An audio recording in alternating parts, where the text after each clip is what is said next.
Okay, hello to all of you. Let's discuss chapter number 5, and this chapter is on the viruses. So, it's very important to know about viruses. As you know, currently we have a pandemic going on, and it's because of a virus. It's a coronavirus is a virus. So, we are going to talk about viruses and some of the properties of viruses, and how do they multiply, various effects of them, some of the things like that. So viruses basically can infect all types of cells. They include bacteria, algae, fungus, protozoa, plants, and animals. So basically, for a long time, the cause of viral infections was not known. So there's a one very famous scientist called Louis Pasteur. He has contributed a lot to biology. So he was the one who hypothesized that rabies was caused by a living thing which is smaller than bacteria. So at that time, people didn't knew that there is something which is smaller to bacteria, because bacteria are quite small.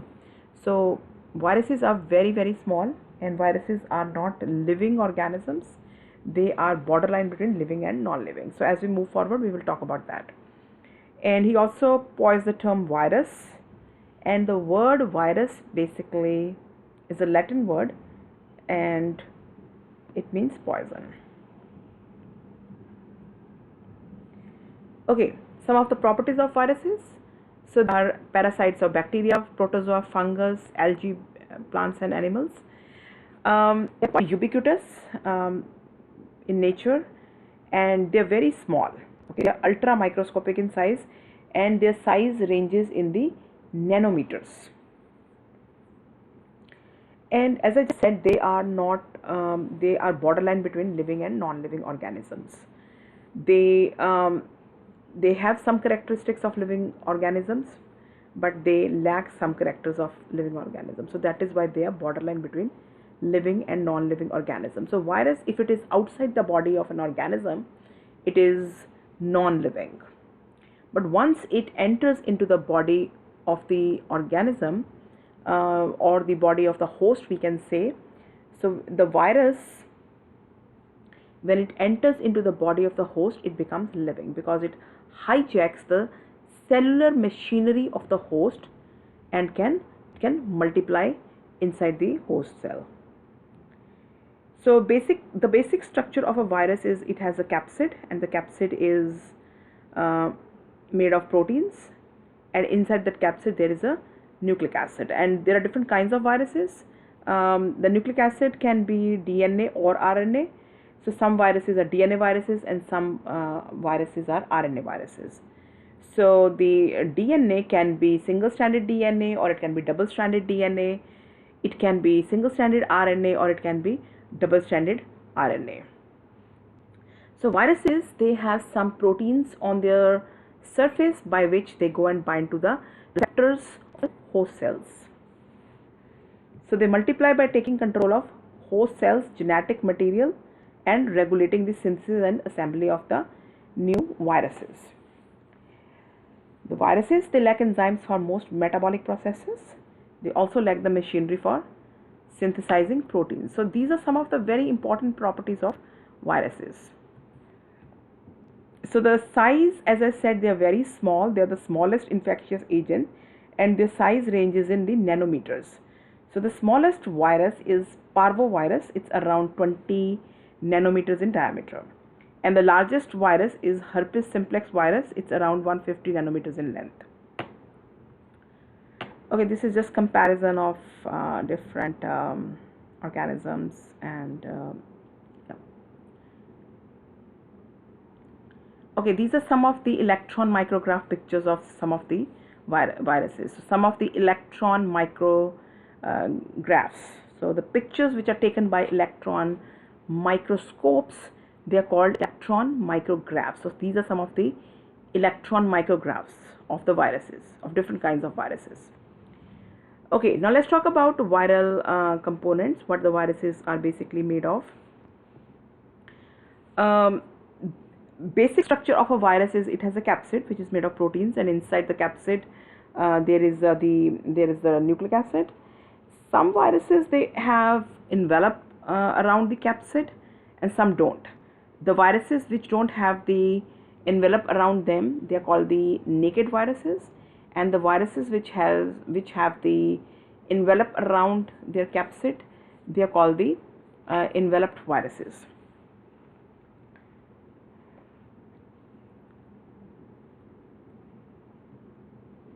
So the capsid is made of protein shell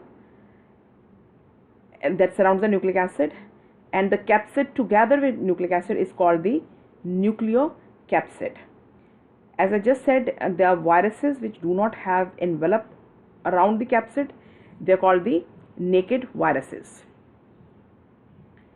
and they call the naked viruses. And some viruses, they have a external covering outside the capsid, that's called the envelope. So what is the envelope? It's an external covering of a capsid, usually a modified piece of host cell's membrane.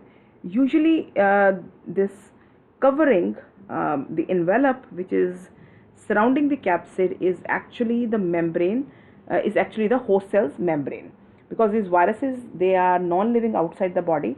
They become living only once they enter into the host cells. So when they bud off from the host cell, some of the viruses, they get this covering around them, which is actually the host cell's membrane, and it is the envelope of the virus.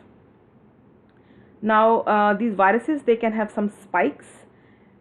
These spikes can be found both on the naked as well as the enveloped viruses. So these spikes, they can project from nucleocapsid or the envelope. So they can project from nucleocapsid or the envelope, and these spikes, they allow viruses to dock with the host cells. So that's the function of the spikes. What is the virion or viron? It's a fully formed virus that is able to establish an infection in a host cell. This is the structure of virus. You can see this is the nucleic acid and the spikes, and this is the virus. This is a naked virus, and this is an enveloped virus. So this is the nucleic acid, this is the capsid, and around the capsid is the envelope. So this is the envelope, this is the covering outside the capsid, and these are these small projections you see, they are the spikes. So spikes spikes are present both in the naked viruses as well as the enveloped viruses. Now let's talk more in detail about the viral capsid. So this viral capsid is constructed from identical protein subunits called capsomeres. So capsomeres spontaneously self-assemble into the finished capsid. Now there can be two kinds of capsomeres. Sorry.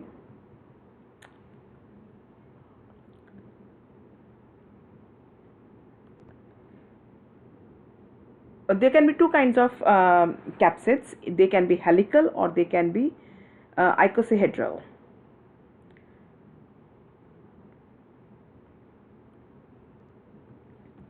So helical capsid structure, let's talk about. So there can be two kinds of capsids. It can be helical or they can be icosahedral.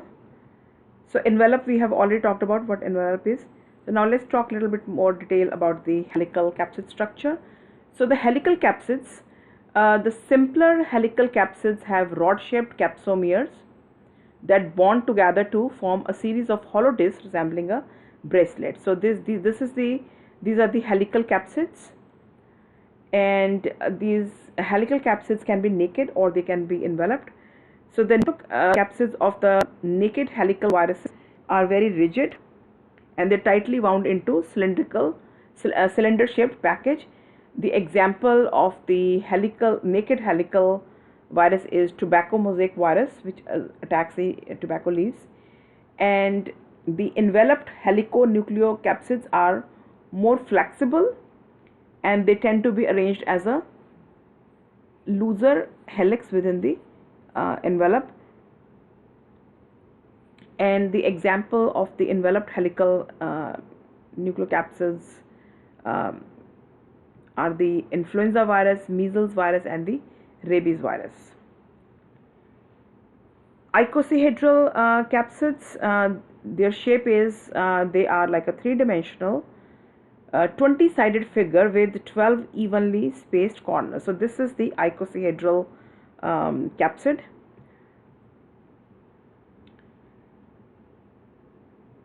Okay, the example of naked virus, the icosahedral virus, is adenovirus.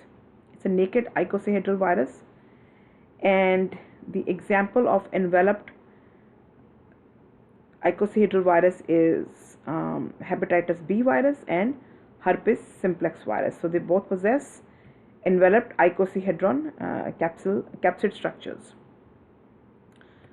There are some capsids which are called as complex capsids, and these capsids are found in the viruses that infect bacteria. And the example of viruses having complex capsid is T4 bacteriophage. So this is a T4 bacteriophage virus. So bacteriophages are those viruses which infect the bacterial cells. Okay, so now let's talk about the nucleic acids in the viruses. So they can be DNA viruses or they can be RNA viruses. And the number of genes which are carried by the viral genome are quite small. So the number of viral genes is quite small compared with that of the cell. So there are only 4 genes in hepatitis B virus. Okay, so there are only 4 genes in hepatitis B virus, and there are hundreds of genes in herpes viruses.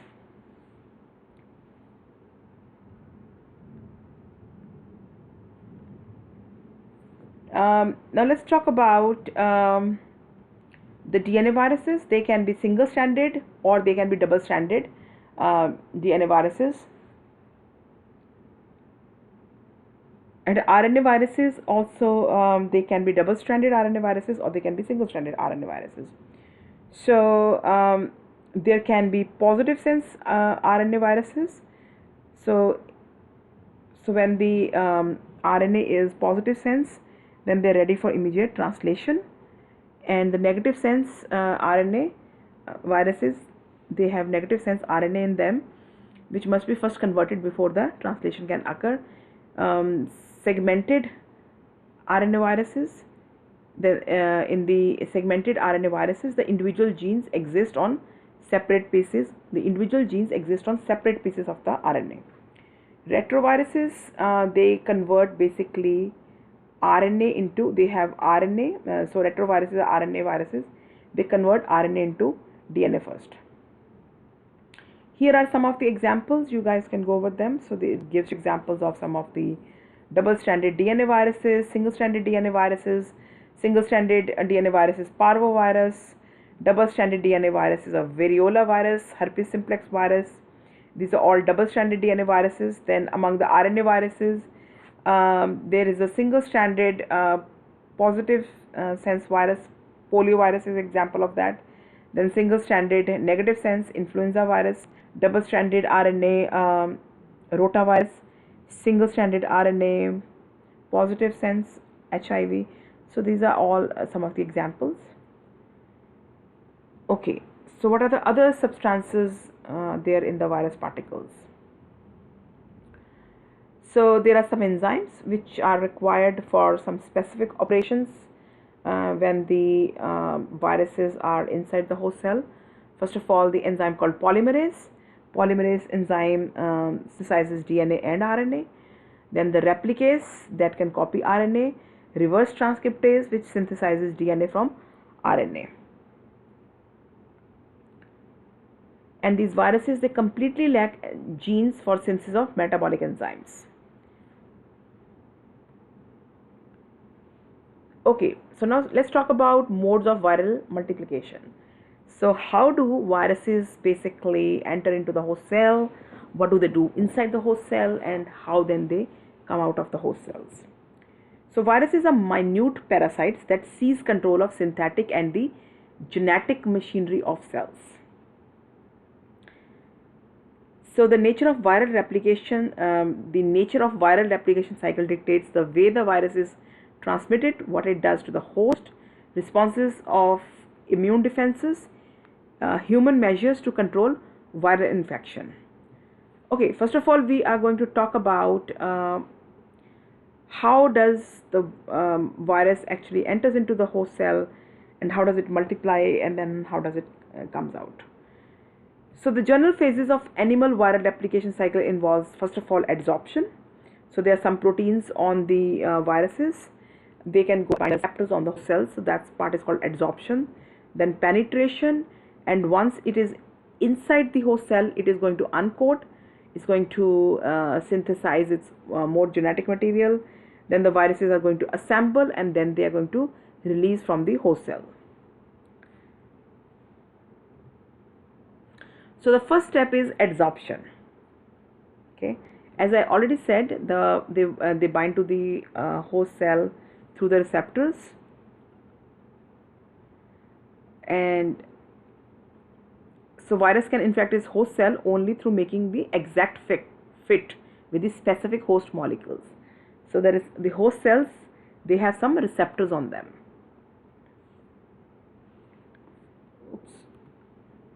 And these viruses, they attack different kinds of cells, like for example, hepatitis B virus, it infects the liver cells. Polio virus, it infects intestinal and the nerve cells. Rabies virus, basically various cells of the mammals.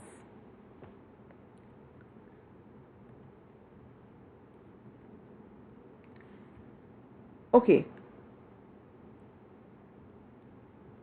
let's actually learn from this figure.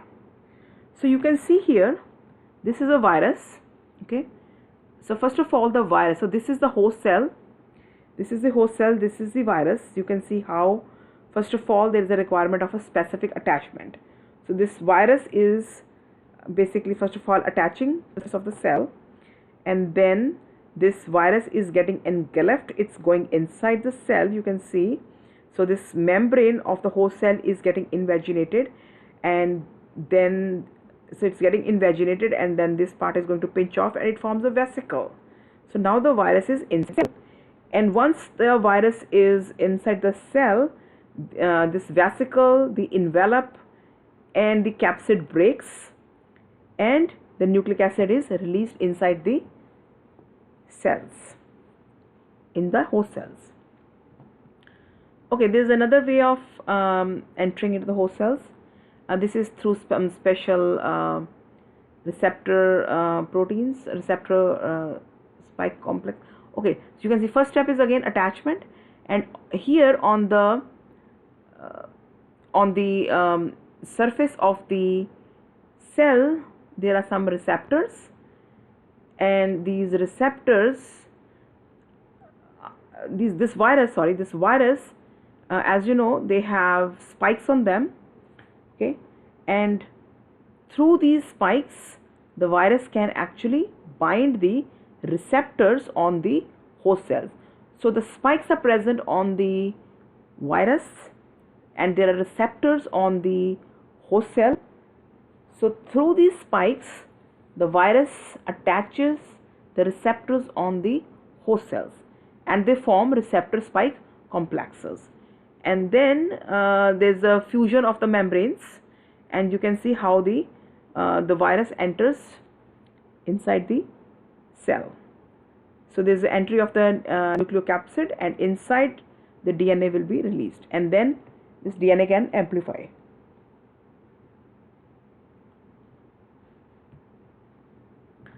Okay, so let's talk about the replication. And so we just talked about how the nucleocapsid enters into the virus, which is basically a nucleocapsid, enters into the host cell, and then it releases the nucleic acid material, DNA or RNA.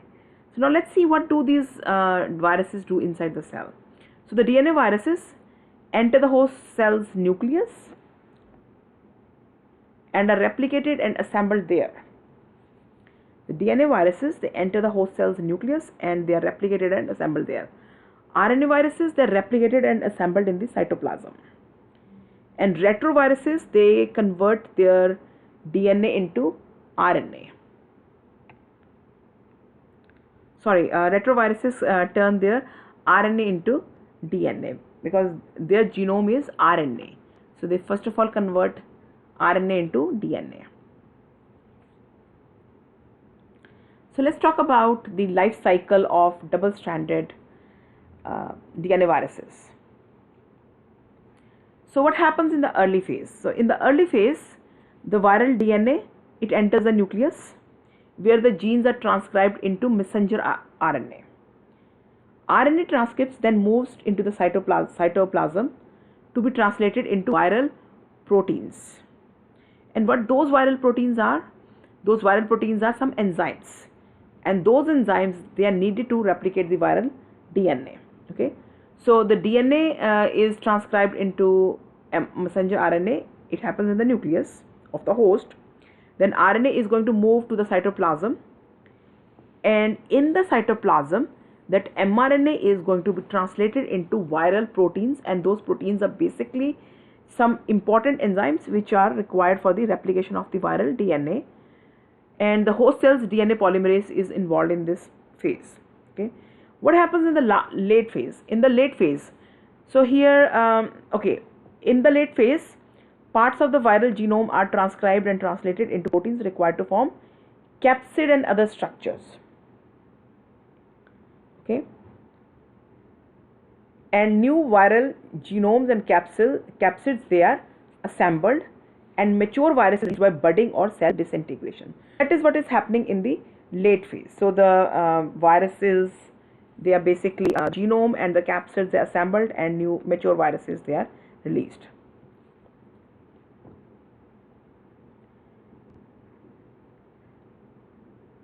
Okay. So how many viruses they are released by infected cell? It is variable. Like the pox virus infected cell, it releases 3000 to 4000. Infected cell, it releases 100,000 virions. Okay, now in this we are going to talk about how the virus is released. So you can see here, this is the capsid, this is the RNA. Okay, so this is the host cell membrane, and here are the so this is the viral nucleocapsid. So the DNA surrounded by the capsid, that's the viral nucleocapsid. So, and these are some of the viral matrix proteins which are basically here along with the they are basically along with the membrane of the host. Okay, so this nucleocapsid is going to move towards the membrane of the host. You can see how it is getting assembled here, then it starts moving there. So these are some of the viral matrix proteins. So the nucleocapsid goes and attaches to the membrane. Okay, and these are the spikes. This is also part of the host cell membrane. Okay, so this viral nucleocapsid, it goes close to this membrane. Okay, and then these viral matrix proteins, they become part of the viral nucleocapsid, and you can see how this membrane is invaginating. Okay, not sorry, invaginating, it is actually it's actually going outside so that the budding can take place. So you can see here how this these matrix proteins and also the spikes which are part of the host cell membrane, how they are going to become part of the virus. So this nucleocapsid is going and moving towards the membrane, and this is just protruding out for the process of budding off, and you can see how this whole virus is formed. So this is called a budding virion. Okay, so what is the damage to the host cell when it gets infected by the virus? So so the damage to the host cell is in the form of some cytopathic effects. So what are cytopathic effects? They are the virus induced damage to the cell that alters its microscopic appearance. So the appearance of the cell changes. Now there are different kinds of cytopathic effects which can happen because of the infection by a virus. There can be a gross change in the shape and the size of the cell. There is also development of some intracellular changes. Inclusion bodies. What are inclusion bodies? They are compacted masses of viruses or damaged cell organelles in the nucleus and the cytoplasm. Then there is a syncytia formation. What is a syncytia? The fusion of multiple damaged host cells into single large cell containing multiple nuclei. That's called the giant cells, and that is what is the syncytia.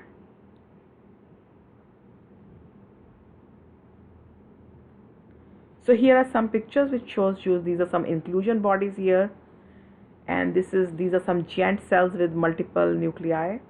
So these are all cytopathic effects, cytopathic changes after the viral infection. Okay, now we're going to discuss techniques in cultivating and identifying animal viruses.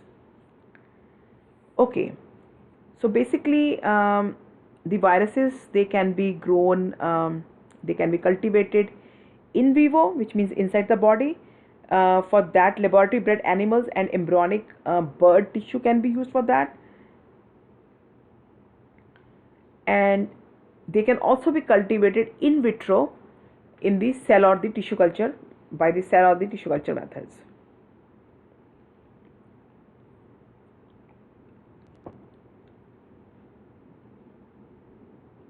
Okay, and next question is why do we need to cultivate the viruses? They can be for various purposes, because with the viruses we can make vaccines, do more research on viruses to understand their genetics, their multiplication, the cell cycles and all of them.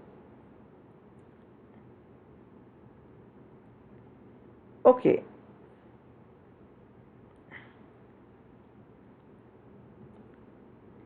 Okay, so what are plaques?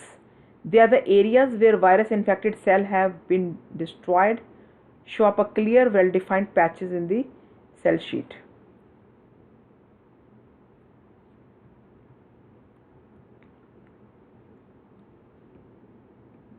So you can see here, this is a normal cell, this is a infected cell.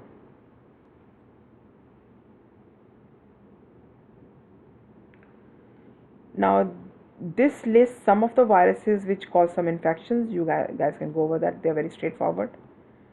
Okay, the treatment of animal viral infections. So you know that antibiotics do not work for viral infections. So antibiotics work for the bacterial infections. It's difficult to find drugs for viruses, but mostly there are some drugs for viruses, and they usually target one of the steps in the viral life cycle. And it is actually easier to find, it's easier to make the vaccines against the viruses as compared to finding some drugs for the viruses. That's all in this chapter. If you have any question, let me know.